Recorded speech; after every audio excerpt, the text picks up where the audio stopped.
Mit csinált? Mit csinált?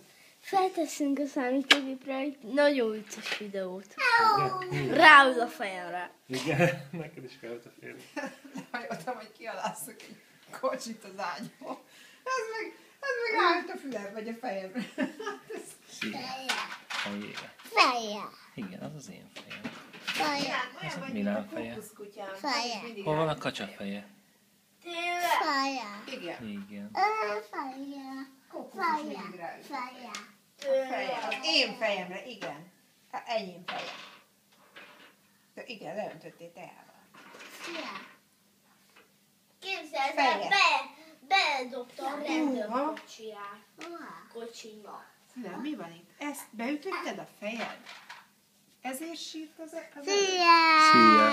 Szerintem igen.